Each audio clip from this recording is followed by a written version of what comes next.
Motherland is counting on you. Motherland, Africa believes in you, my guys. Guy, the bad. Guy, yeah, the bad. Guy, feel you the bad. Mesdames et messieurs, bienvenue dans Caille Débattre. Et sans plus attendre, nous allons accueillir deux grandes équipes. L'une qui en est à sa première participation, l'autre qui est un vétéran de l'édition, pour l'avoir remporté et avoir été finaliste. Alors, mesdames et messieurs, nous allons accueillir tout d'abord l'équipe de la faculté des sciences juridiques et politiques de l'université Cheikh Anta Diop, avec comme premier candidat et capitaine, Monsieur Bassirou Dia, Monsieur Aboubakri Ba, Madame Marietou Diouf, Monsieur Abdourahmane Bodji et Abdou Aziz Thiam. J'ai l'impression que la FJP n'est pas là. S'il vous plaît, les applaudissements. Leur première participation à Caille Débattre. Ils vont défendre les couleurs d'un institut. Ils vont défendre les couleurs de l'éducation nationale. Mesdames et messieurs, l'INSEP, sous vos applaudissements, avec comme capitaine Mamadou Niang, suivi de Sidney Lanson Bassen, Joseph Jean-André Isidore Sagna et Adama Akakpo. Je rappelle qu'aujourd'hui, le thème sur lequel ces deux équipes vont débattre est le suivant. Le système éducatif sénégalais entre crise et performance. Je rappelle, nous aurons 30 minutes pour convaincre, avec 10 minutes deux fois, donc 10 minutes par équipe, et 5 minutes pour finir. Ensuite, la rubrique Parlez-nous d'eux en 3 minutes et la rubrique Si en 3 minutes.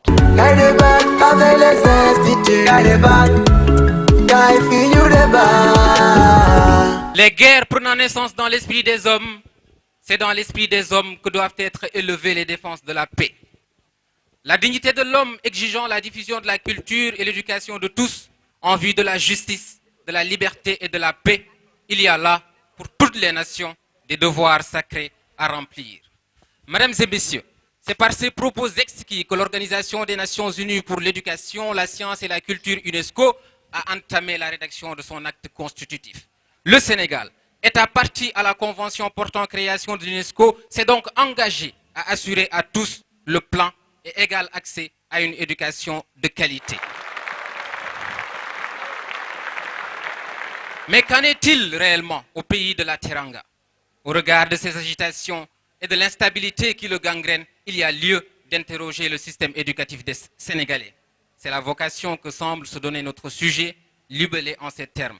Le système éducatif sénégalais entre crise et performance. Je suis Aboubakri Ba, étudiant en licence 2 de droit public à la faculté des sciences juridiques et politiques de l'université Cheikh Anta Diop de Dakar. Mesdames, Messieurs, en combinant les définitions des termes qui le composent, on peut définir le vocable système éducatif comme l'ensemble des pratiques, procédés et moyens employés dans le but d'élever, de former, d'instruire une population en cultivant en elle les qualités physiques, intellectuelles et morales considérées comme essentielles pour bien s'intégrer socialement et avoir le niveau de culture souhaité. Le substantif crise est défini par le dictionnaire de l'Académie française comme des troubles qui affectent un secteur d'activité ou le fonctionnement d'une institution. Une performance est une prouesse, un exploit, une réussite remarquable en un domaine donné. Mesdames, Messieurs les membres du jury, charmant public, je vous ramène dans l'histoire. 11 février 2014, Hôtel Le Ndiambour, atelier d'harmonisation et de lancement des assises nationales de l'éducation et de la formation. Le ministre de l'Éducation nationale, M. Serigne Mbaye Thiam, prononce son discours. Il dit « Depuis plusieurs décennies, notre école ne répond plus à sa vocation. Elle n'enseigne plus assez à cause des grèves cycliques qui la secouent. Elle n'éduque plus suffisamment bien lorsqu'elle devient le lieu d'expression de la crise des valeurs qui traverse nos sociétés. Elle ne forme pas bien lorsqu'elle ne répond pas aux besoins en main-d'œuvre de notre pays. » Le diagnostic est sévère. Il est amer, mais il est implacable. Depuis plusieurs années, le système éducatif sénégalais est en proie à des crises multiformes, les unes plus dévastatrices que les autres. De mai 1968 à nos jours, en passant par 1988, 1994, 2001, 2012, 2014, 2018, de violentes secousses ont ébranlé l'école sénégalaise. Quelles sont-elles? Crise institutionnelle, crise d'autorité, crise de confiance, j'en passe. Que nous ont-elles apprises ou que doivent-elles nous apprendre? Car pour paraphraser Antonio Gramsci, la crise c'est le moment où l'ancien ordre du monde s'estompe et où le nouveau doit s'imposer en dépit de toutes les résistances et de toutes les contradictions. Qu'en est-il des performances? Car vous conviendrez avec nous, chers membres du jury, que s'il est possible de regarder le verre à moitié vide, on peut également le voir à moitié plein. Nos amis s'inscriront certainement dans une logique dichotomique consistant à lister les crises d'un côté et les performances de l'autre sans être porteurs d'aucun espoir. Nous nous inscrirons dans une autre logique. Car nous sommes convaincus que les crises ne sont pas étrangères aux performances et que c'est dans les crises que se fortifient les structures et les organisations. Chers amis, le moment est venu pour moi de regagner mon siège. Mais avant de partir, je vous garantis une chose. Je vous garantis que je vous laisse entre de très bonnes mains. Existe-t-il au monde un système éducatif indéfectible et infaillible? La réponse à cette question est manifestement négative, car un système, aussi parfait laisse-t-il paraître, contient fatalement dans sa charpente des germes d'une crise.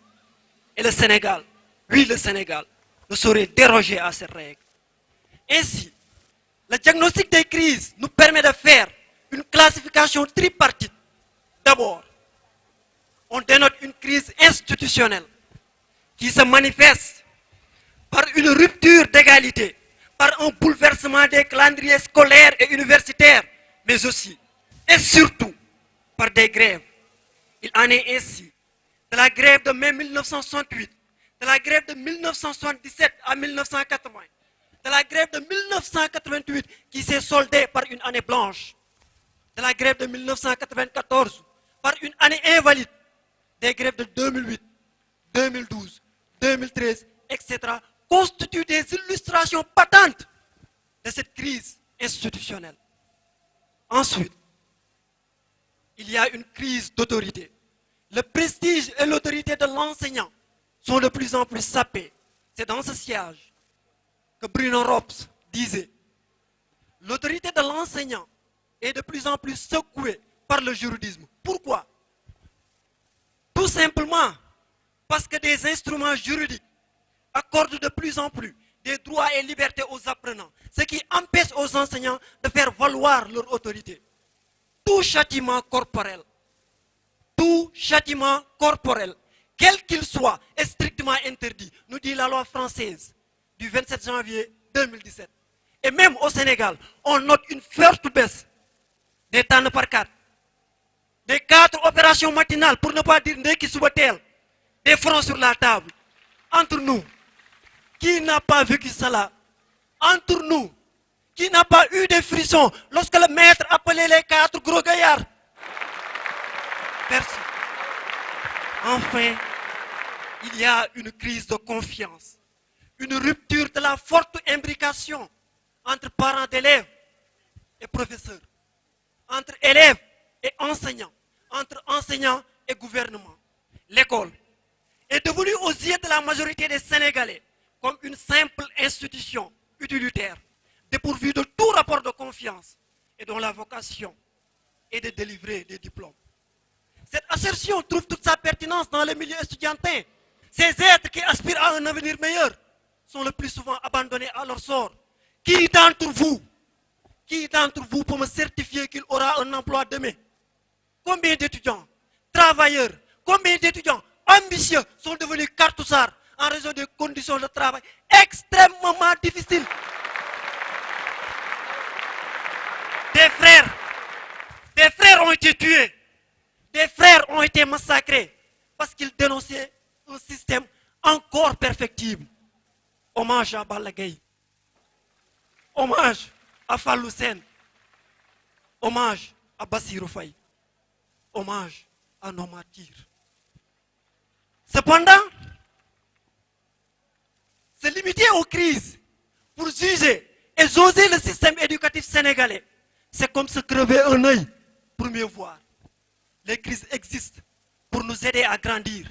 Les crises existent pour nous permettre de mettre en branle notre meilleure version. Que serait le Japon sans Hiroshima et Nagasaki? Que serait la France sans la Révolution française de 1789? forcément une monarchie.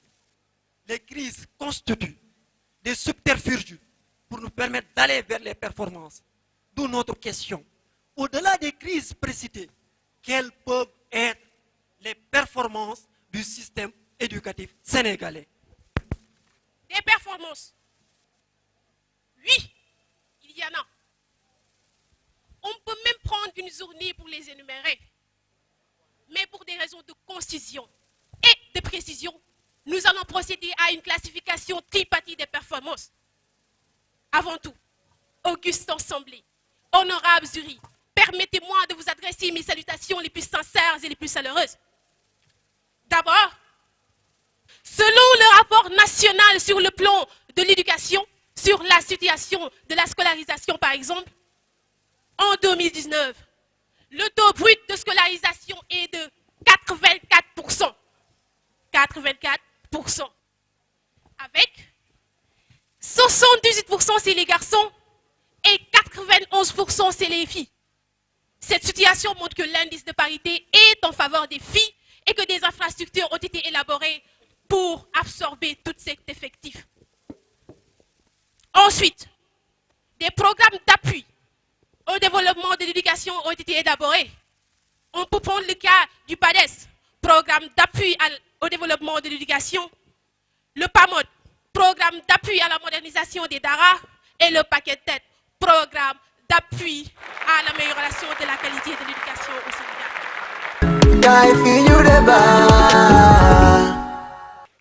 Je vais juste rappeler ce qu'un de mes brillants profs me disait, on n'a pas besoin de crier pour convaincre. Il suffit juste, Amadou Ampatepa nous disait que la connaissance est la seule richesse qu'on peut entièrement dépenser sans rien l'en diminuer.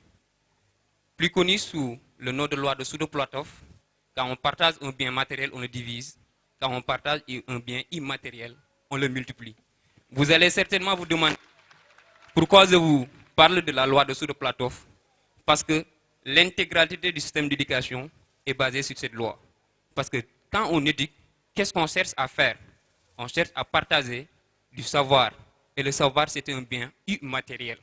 Maintenant, ce savoir, comment on le partage? Et pourquoi on éduque? Simon Sinek nous dit qu'il faut toujours parler du pourquoi. Parce que c'est l'intérêt qui motive le comportement. Dans la loi d'orientation 91-22, le Sénégal nous fait savoir que l'objectif de l'éducation nationale, c'est de former des jeunes gens et femmes capables de soutenir le développement du pays. Nous savons que le développement est un phénomène émergent. Quand on parle de phénomène émergent, c'est plusieurs facteurs qui vont la composer. Donc ces facteurs, parmi les facteurs, nous avons besoin des ressources humaines en électricité, nous avons besoin des enseignants, nous avons besoin de médecins, nous avons besoin de sages-femmes, nous avons besoin d'ingénieurs et de techniciens pour pouvoir construire le pays. Mais comment cela va se faire? Parce que ce sont des produits. Et quand on produit d'une manière qualitative et d'une manière massive, il faut former un système. Un système, c'est une chaîne de valeur qui est à l'atteinte d'un objectif ou bien d'un but précis. Quel est le but précis? Je l'ai dit tantôt, décliné par la loi d'orientation. Maintenant, le comment. Il faut utiliser un instrument qui est l'éducation et une technologie qui est la pédagogie. Un système se doit toujours d'être évalué pour pouvoir comprendre est-ce que véritablement les attentes du système sont réellement présentes. Raison pour laquelle je me dois de me poser cette question, est-ce que le système éducatif sénégalais est réellement performant? Bonsoir tout le monde. Bonsoir chers membres du jury. Bonsoir chers étudiants de la faculté de droit. Performant, tel est le mot qui nous a réunis aujourd'hui. Selon le dictionnaire Larousse, le mot performant, c'est un exploit ou une réussite remarquable dans un domaine bien précis. Et si telle est la définition de performance, je le dis oui, le système éducatif sénégalais est performant. Si tel n'était pas le cas, vous ne serez pas là. Le système éducatif sénégalais est performant, je le dis et je le redis. L'éducation est tout d'abord un puissant moyen de changement. Et je pense que tous, autant que nous sommes, nous avons changé, nous avons évolué depuis la naissance jusque-là. Est-il besoin de le prouver? Aujourd'hui, nous sommes là, nous réfléchissons autour d'un idéal. Nous réfléchissons autour d'un thème qui nous unit, le débat. Nous débattons, nous raisonnons, et cela, c'est le système éducatif qui nous l'a donné. Malgré les faibles moyens que dispose le système éducatif sénégalais, il ne demeure pas moins qu'il reste aujourd'hui l'un des meilleurs de la sous-région. La preuve, si le système était aussi défectueux que l'ont prouvé nos amis de la faculté des sciences juridiques, les étudiants des pays étrangers ne seraient pas là pour s'acquérir de la connaissance.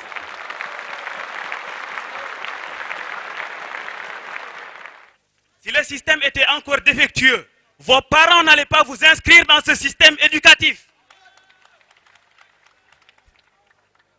Si le système était toujours aussi défectueux qu'on le dit, le Sénégal n'obtiendrait pas des bourses pour aller étudier à l'étranger. Parce que nous sommes des nullards, si tel est le cas. Je vous le dis, oui, vous critiquez le système. Mais la question majeure, c'est que la responsabilité nous incombe à tous. Rien qu'avant-hier, nous, acteurs du système, de la dernier maillon du système éducatif, il s'est produit un mouvement que moi-même, je peinais à comprendre ici à l'université. Des étudiants de la faculté de droit, des étudiants censés nous montrer le bon exemple de par la loi, ont saccagé les restaurants.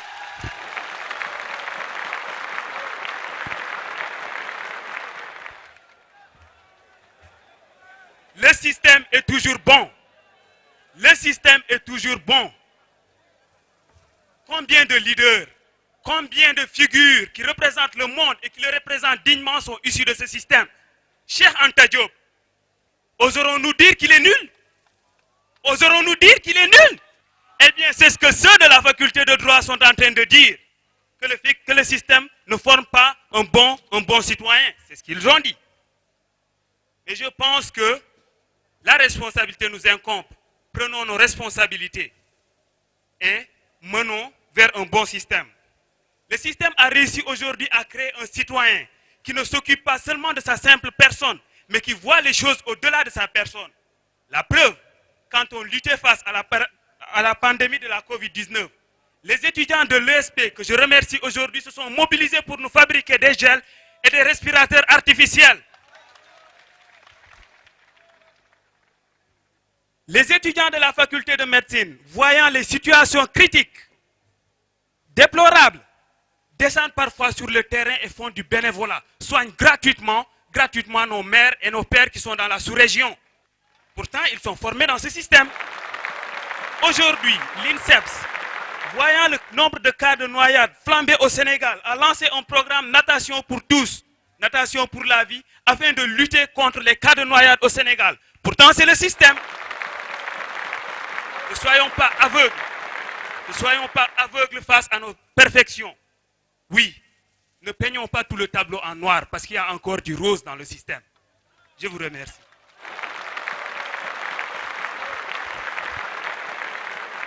Mon frère Sidney vient de nous faire une belle allocution concernant les performances. En ce qui concerne la crise de ce système éducatif, quand on parle de crise, avant tout, quand on parle de système, on fait référence souvent à une faille. Quand on parle de faille, c'est parce qu'il y a une cause. Et quand il y a une cause, c'est parce qu'il y a une conséquence. Et cette conséquence, c'est la crise. Donc nous allons chercher aujourd'hui à trouver ces causes au niveau de la crise qui est la conséquence. Cette crise, à savoir, nous allons citer, elles sont multiples en quelque sorte. Nous allons citer une première, qui est laquelle? Nous pensons qu'elle est importante dans le sens où la perception du mauvais système, la mauvaise perception de notre système éducatif, elle nous incombe à nous tous. Combien d'entre nous, chers frères et sœurs étudiants, combien d'entre nous, quand ils se réveillent, ils doutent de leur avenir? Combien d'entre nous se disent, est-ce que, après mes études, j'aurai un travail?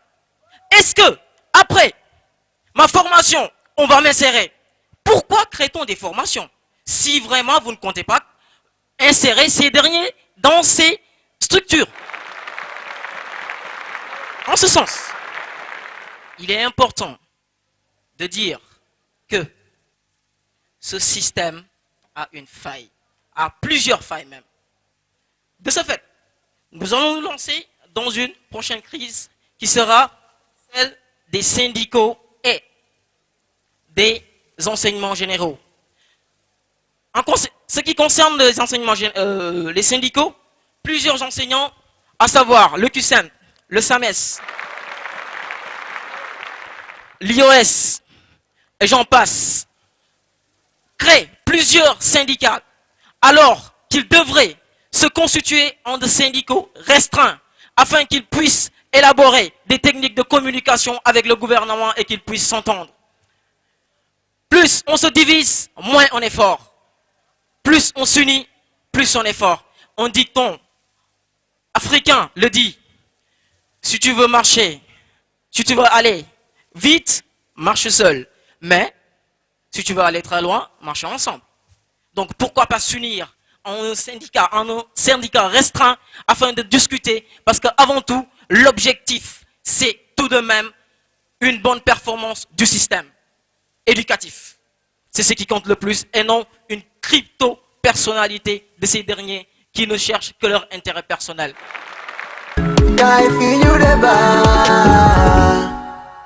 Il n'y a pas besoin de hurler, certes, pour convaincre. Mais quand c'est l'adversaire qui le fait, ça pose problème. Nos camarades se sont voulus longs. Longs pour noyer l'absence absolue d'arguments sur une avalanche d'argusties dont la seule fin est de dénigrer l'équipe de la faculté de droit. Mesdames et messieurs, chers co-débatteurs, notre logique a été tout autre. Car d'évidence, le constat des performances s'impose. Le système est tellement performant, mesdames et messieurs, qu'il nous donne l'occasion aujourd'hui de débattre à son propos.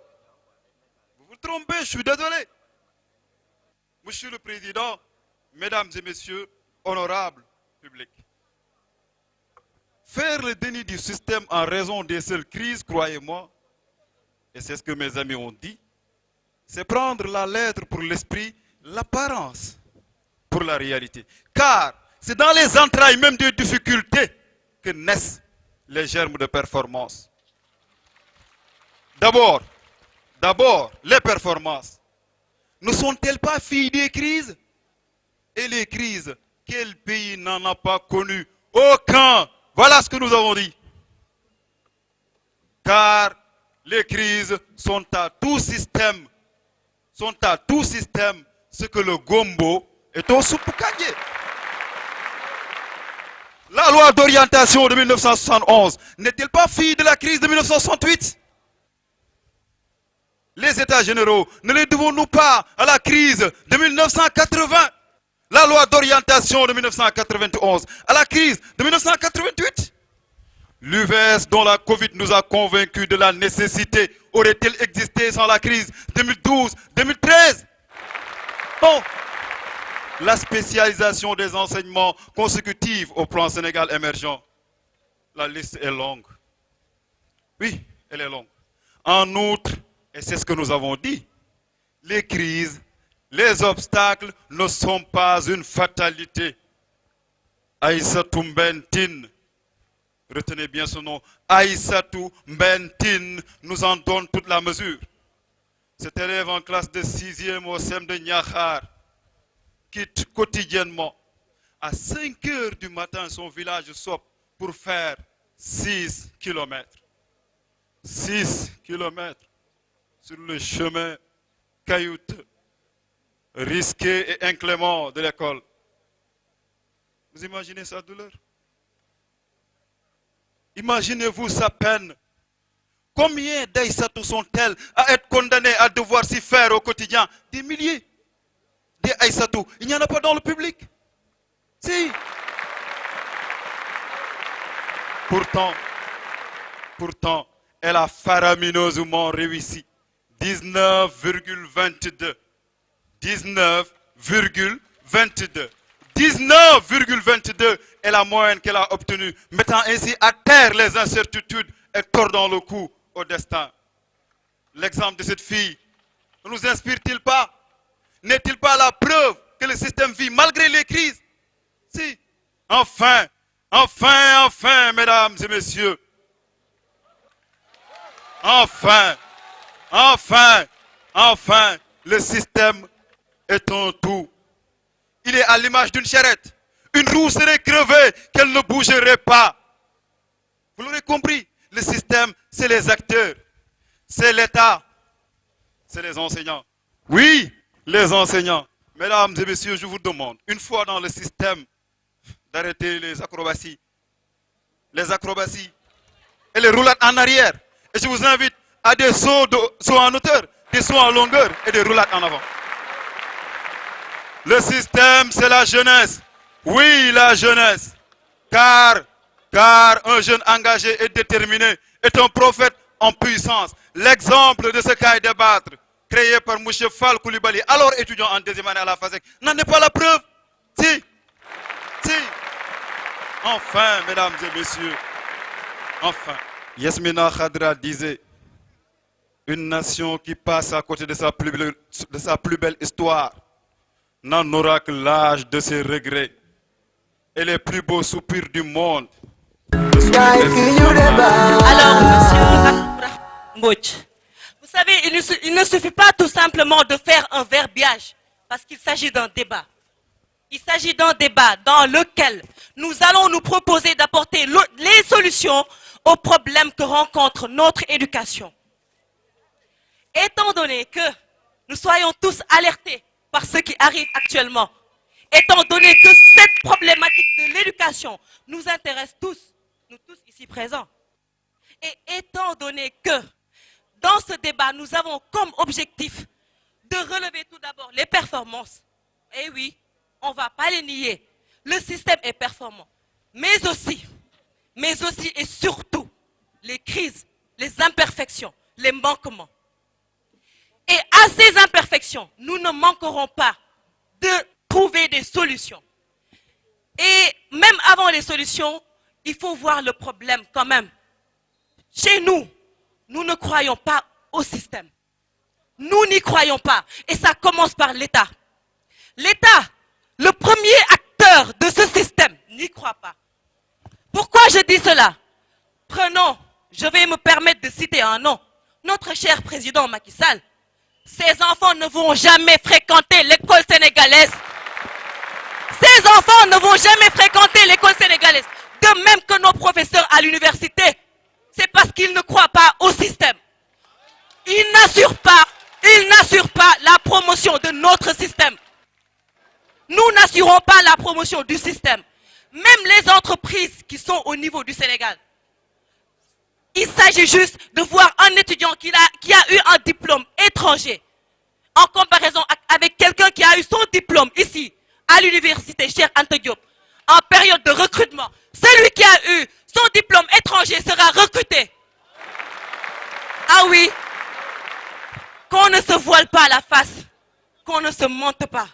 Le système est certes performant. Le système est certes performant, on l'accepte, mais il y a des manquements. Cependant, je vais juste rebondir sur un point très essentiel par rapport au programme, au contenu du programme.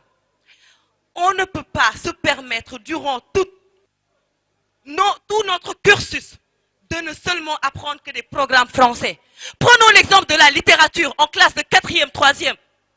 On ne nous a jamais proposé un programme, ou bien on ne nous a jamais proposé des écrits de Cheikh Ahmadou Bamba.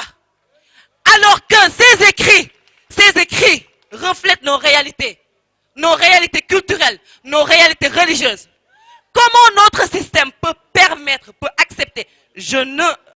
En fait, par rapport à une artiste américaine, Rihanna, qui peut se permettre d'être ambassadrice de notre éducation nationale, alors que nous tous ici présents, nous savons ce que véhiculent ces messages.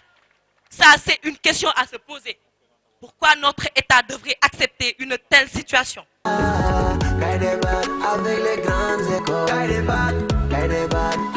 Monsieur le Président, honorable jury, cher public, ravi de vous retrouver. Parler de Senghor pour le jeune que je suis comporte un risque. Que dire que vous ne saviez déjà? L'évocation de l'hymne ne suffit-elle pas à cet effet? Que n'a-t-elle pas dit à propos de l'homme Yandé Koudoussen? 1906, Joal, 2001, rien que vous ne saviez déjà. Confronté à la même question, un contemporain du président Senghor, du nom de Christian Roche, décrit aux pages 12 et 13 de l'ouvrage qu'il lui a consacré des mots que nous nous contenterons de reprendre. Le monde admirait le Sénégal qui avait la chance d'avoir à sa tête un homme de dialogue, très contesté mais qui répugnait à l'injure et qui contrastait vivement avec ses homologues anglophones et francophones s'affirmant progressistes. En fait, mégalomane et dictateur, il préférait la vindicte à la discussion raisonnée. Senghor les agaçait de par sa vaste culture, son désir ardent de défendre les intérêts du monde négro-africain. Et ils assimilaient son sens de la retenue à de la faiblesse vis-à-vis des intérêts néocolonialistes. Sur bien des points, cet homme d'émotion et de raison avait fini par imaginer un monde négro-africain uni pour le meilleur en évitant le pire. Il a fait du Sénégal un État démocratique où les présidents sont élus au suffrage universel direct, où le transfert du pouvoir politique s'est fait jusque-là sans effusion de sang. Léopold Sédar Senghor, ses camarades présidents, ses collègues, j'allais dire, lui reprochaient de privilégier les liens avec l'Europe et la France. C'est qu'il croyait à l'interdépendance des peuples et à la nécessaire coopération pour faire face aux difficiles problèmes du développement. Négro-africain au plus profond de son âme, il n'a jamais éprouvé le moindre complexe à affirmer sa foi, sa croyance au métissage des cultures dont il se proclamait un fervent défendeur. Léopold Sédar Senghor, à la plume enivrante, a laissé ici de nombreux écrits. J'invite donc tous ceux et celles qui sont épris de culture, qui préfèrent les vertus du dialogue, les échanges aux anathèmes, à découvrir ce personnage d'exception. Y a-t-il meilleure élégie? Je vous remercie. Quand on parle de Senghor, il faut se poser la question qui est en relation avec le thème. Qu'a-t-il fait pour préparer la jeunesse africaine pour pouvoir relever le défi? Quand Senghor a théorisé ce terme négritude, qu'est-ce qu'il voulait nous dire? Je pense que c'est là où situe l'importance. Nous devons être fiers de ce que nous sommes déjà. Parce que pour assurer notre leadership, pour l'affirmer partout dans le monde, il va falloir d'abord qu'on s'estime. Défenseur de la culture qu'il était, a fait une promotion de la culture sénégalaise, une promotion de la culture africaine. Où est l'importance? Peut-être quand on dit parlez-nous d'eux, certains vont nous parler de la biographie, certains vont nous parler de la bibliographie, mais moi, je vais accentuer mon intervention sur l'importance du message que ce grand homme nous a permis de comprendre. Aujourd'hui, l'expérience des yeux bleus qui a été réalisée a montré partout dans le monde que si vous dites à une nation qu'elle est faible, elle le restera toujours. Et Senghor nous a montré que nous sommes forts, nous sommes dignes, nos cultures sont véritables. On n'a pas besoin de civilisation externe pour pouvoir affûter ce que l'on a déjà. Nous avons déjà tout. Donc cette jeunesse doit comprendre c'est quoi être africain. Si c'est être africain, c'est toujours penser que les bienfaits sont ailleurs, que je dois voyager pour pouvoir réussir, que je dois voyager pour pouvoir me faire. Il y a une chose que nous devons comprendre. On dit que le Sénégal, aujourd'hui, a du pétrole. Le Sénégal a de l'or, a du zircon. Mais la ressource la plus importante dans ce monde n'est pas dans le sol, c'est l'homme. Et c'est vous, étudiants. Et que je voudrais que vous puissiez comprendre qu'est-ce que Senghor voulait faire. Senghor voulait, en tant que Sénégalais, qu'on puisse s'affirmer partout dans le monde. Senghor voulait qu'en tant que Noir, qu'on ne puisse pas se sous-estimer, qu'on se dit on est des égaux partout où on se rencontre. L'Africain aujourd'hui se dit qu'il n'a pas produit beaucoup de choses. Mais en réalité, l'Africain a produit beaucoup de choses. Prenez l'image de Cheikh Anta Diop, qui est un très grand homme dans ce pays.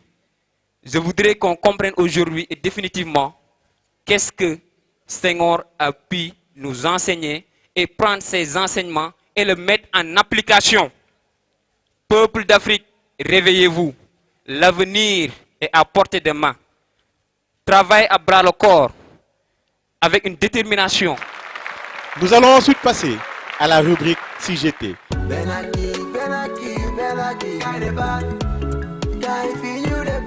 Mesdames et messieurs, vous conviendrez avec moi qu'on ne pourra parler d'un système éducatif performant que quand il sera capable de former le type de Sénégalais que nous voulons et de répondre aux besoins en main-d'œuvre de notre pays. Il ne sert à rien de nier les crises que traverse notre système éducatif. Je m'en vais donc vous décliner ma vision du système éducatif. Moi, ministre de l'Éducation, je ferai en sorte qu'il n'y ait aucun abri provisoire dans ce pays. Parce que vous n'êtes pas sans savoir qu'il y a des régions dans ce pays où la saison des pluies et l'année scolaire se chevauchent. Et il est inconcevable que des élèves et des enseignants quittent des salles de classe à cause de la pluie ou à cause du vent. Moi, ministre de l'Éducation nationale du Sénégal, je ferai en sorte que le nombre d'élèves par enseignant soit ramené à 25 au lieu de 33 et que les disparités constatées sur ce taux de 33 élèves par enseignant soient fortement réduites. Moi, ministre de l'Éducation, je ferai en sorte que la confiance entre le gouvernement et les enseignants soit restaurée. Je veillerai à ce que tout accord signé entre le gouvernement et les enseignants soit respecté et soit respecté dans les délais. Moi, ministre de l'Éducation, je ferai en sorte que l'autorité de l'enseignant soit restaurée en veillant bien sûr à ce qu'il n'y ait aucun abus. Moi, ministre de l'Éducation nationale, je proposerai un changement des programmes pour qu'il y ait des programmes qui nous parlent de la charte de Kouroukan-Fouga, qui nous parlent de la révolution Toro de Thierno Souleymane Baal, des programmes qui prennent en compte nos réalités socio-économiques. Moi, ministre de l'Éducation nationale, je ferai en sorte qu'il y ait des alternatives à l'enseignement supérieur, parce que vous conviendrez avec moi que tous les élèves ne peuvent pas aller à l'université. Je ferai en sorte donc qu'il y ait des alternatives crédibles pour que les élèves qui s'arrêtent en troisième, les élèves qui s'arrêtent en terminale aient des alternatives qui leur permettent d'être employables et de prétendre à un emploi décent. Moi, ministre de l'Éducation nationale, je ferai en sorte, je me donnerai à bras le corps pour réduire les fortes inégalités constatées au niveau du pays. Je ferai en sorte qu'il y ait une équité territoriale pour que l'élève qui est à Medina Wandifa ait les mêmes chances de réussite que l'élève qui est à Dakar. Pour que l'élève qui est à Bunkiling puisse passer tous les concours nationaux. Enfin, j'aimerais vous dire que bien sûr, toutes ces propositions sont soumises à l'approbation du président de la République parce que vous n'êtes pas censé savoir que c'est lui qui décline la politique de la nation. Elles seront également bien sûr soumises à l'appréciation du ministre des Finances qui gère le budget de l'État et qui est le seul à savoir ce que nos finances peuvent supporter. Mais en tout cas, voici la vision que j'en ai et j'espère pouvoir la mettre en œuvre si, bien sûr, un jour, je deviens ministre de l'Éducation. Tellement le ministre de l'Éducation entendait mes propos. Si j'étais ministre de l'Éducation, la première des choses à laquelle je veillerais, c'est que l'éducation soit un droit pour tous. Un droit pour tous. Parce que c'est honteux chaque jour dans les médias d'entendre dire que le Sénégal a seulement atteint 40% de scolarisation. Si j'étais ministre de l'Éducation, que ferais-je? Je verrais que des établissements dignes de ce nom soient construits dans toute la région, dans toutes les régions du Sénégal. Je verrai à ce que cet élève que vous avez cité, qui a une moyenne de 19 malgré les difficultés, ait une école à proximité d'elle. Je veillerai à ce que tous les étudiants n'aspirent pas à venir à l'université. Oui, parce que cette université est juste un carrefour qui forme des chômeurs à la fin. Est-il besoin de le prouver? Combien sont là? Combien sont sortis de cette université avec la licence, le master, le doctorat, mais pourtant qui peinent à trouver du travail, tout simplement parce qu'ils sont dans l'enseignement général. Nous devons créer des collèges et des lycées professionnels afin de spécialiser les jeunes. Ce n'est pas tout le monde qui peut aller à l'université. Si j'étais ministre de l'Éducation, je veillerais à ce que l'alphabétisation soit un devoir pour tous. Je veillerais à ce que l'informatique et l'anglais soient enseignés dans nos établissements. Parce que nous y allons à l'aveugle. Parce que nous sommes en train d'engager un domaine dans lequel nous ne maîtrisons pas. Notre jeunesse aujourd'hui est perdue à cause de ces informations, de ces nouvelles technologies de l'information et de la communication. Si j'étais ministre de l'Éducation, je veillerais à ce que la faculté de droit et la faculté de lettres, je veillerais à ce que toutes ces facultés qui regorgent de monde soient délocalisées, mais qu'ils soient insérés toujours afin que cette université ne soit pas truffée d'étudiants. Nous sommes nombreux, nous ne vivons pas.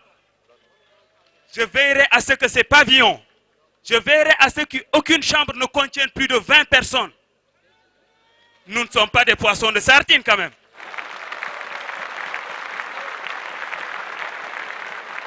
Je veillerai à ce que certaines facultés soient délocalisées, mais qu'ils soient toujours sur la tutelle de l'université Cheikh Anta Diop de Dakar. Je vous remercie.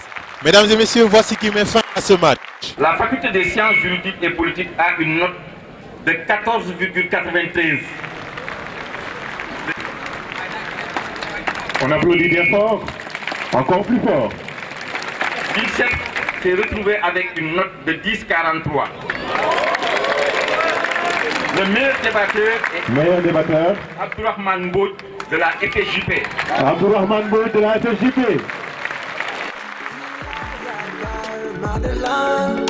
Motherland is counting on you. Motherland, Africa believes in you, my guys. Guy, the bad. Guy, yeah, the bad. Guy,